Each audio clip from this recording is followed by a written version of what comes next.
Hi, tell me exactly what happened. Oh my gosh, I'm here with my grandma. I don't think that she's awake and she's not breathing. Okay, I'm sending the paramedics to help you. Stay on the line and I'll tell you exactly what to do next. Hi, I'm Julie from marketing. Normally my day is pretty ordinary, but I have a new obsession. If you're as fascinated as I am by seeing things that are normally off limits, you've come to the right place. There's some things here that are shocking, wild, and completely unexpected. And I'm taking you along for the ride.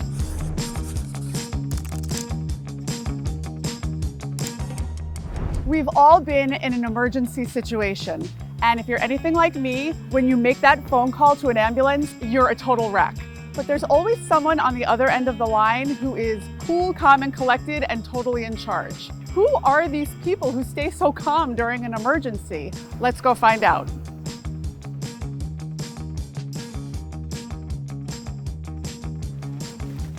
Hi, I'm Craig Smith, the director here of CEMS. How are you? Nice to meet you. Nice to meet you too. What does CEMS stand for? Center for Emergency Medical Services. Okay, awesome. I can't wait to see it. Come on in, I'll take your coat. Okay. Give you a tour. Thank you.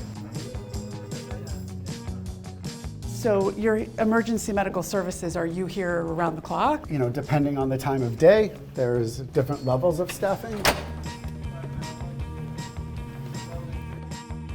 There's a lot going on here. There is a lot going on. So when somebody calls 911, is this who they're calling? We're an accredited center of excellence for the National Academy of Emergency Medical Dispatch. We handle lots of emergency requests from patients who are calling us directly, callers that had called 911, and from doctors' offices, outpatient centers. In an event of an emergency and they need an ambulance, we are taking those calls. So these are the guys who are actually answering the phone when somebody is having an emergency right now? Absolutely. Can we go check out what they're doing? Of course, let's go. You can listen. Okay, and how old is he? And is he bleeding or vomiting blood? She's asking all yes or no questions, and based on how the caller is answering, prompts her with the next question based on the answer. Do you want to see how a call is processed on intake? Yeah. Great. Do you mind if I Absolutely. ride along? Oh, hold on, I'm getting a call. It's not an emergency. Okay. Okay. Can you walk us through the process of what happens when somebody makes that call? Absolutely. So the first thing that we're doing when somebody calls in is asking what's the address of the emergency. And then we ask, okay, tell me exactly what happened. I do follow the script.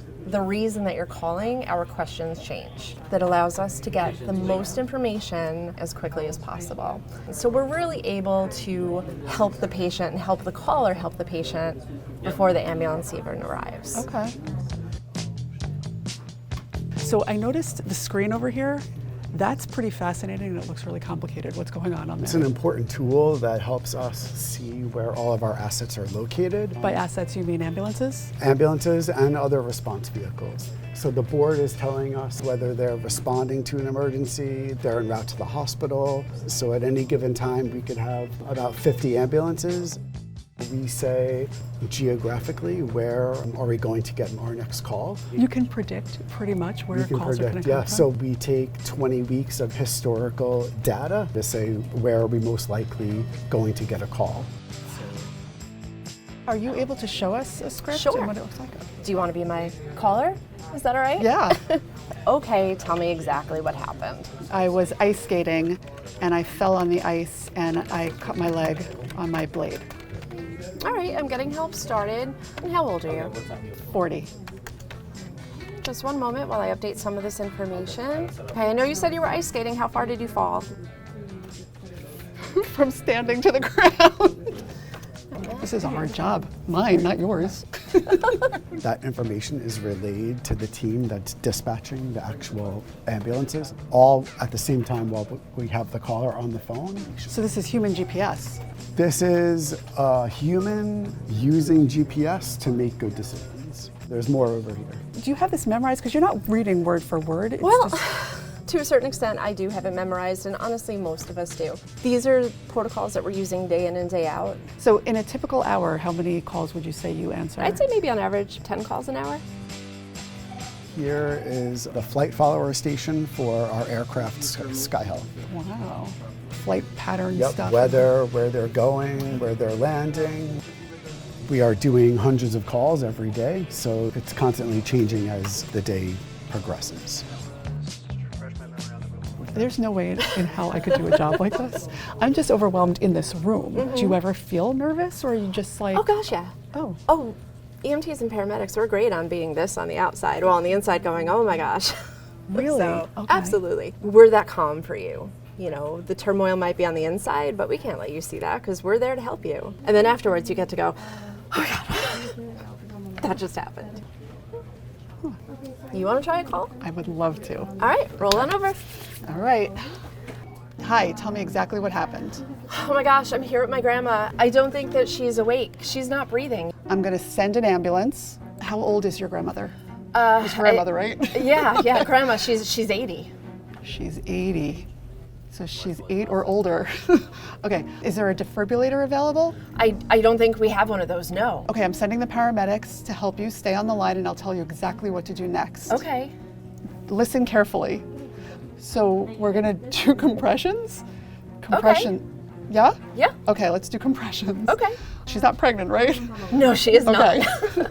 Okay, make sure she's lying flat on her back on the ground. Okay. Place the heel of your hand on her breastbone in the center of her chest, right between the nipples. Okay. Okay, put your other hand on top of that hand. Okay, pump hard on the chest, hard and fast, at least twice per second and 2 inches deep. Okay. And we're gonna do this until the paramedics can take over. Count out loud so I can count with you. Is this the staying alive? Staying This alive? is exactly it. Mm-hmm. 1, 2, 3, 4. That's too slow. It's No, too slow. You gotta pick it up, lady. Okay. 1, 2, 2, 3, 3, 4. 1, 2, 3, 4. 1, 2. We're interjecting reassurance Yeah. with, okay, keep going, because you do this for even a short amount of time, it gets very, very tiring. Slow down and trail off a little bit. But like, nope, we got to pick that back up. You're doing a great job. And then you come right back. 2, 3, 4. Nice. You did well. Yeah. That was really good. Thanks. Very good. Life saved. Perfect. Grandma lives to see another day. Okay, so when that information is relayed to an ambulance, what happens? Come for a walk, I'll show you. This is our main turnout location. Is it like impressive with like a ton of stuff? I think so. Yeah. Is that a car wash? That is a car wash. Going to get a bath. Something. That was easy for me. Oh, nauseous.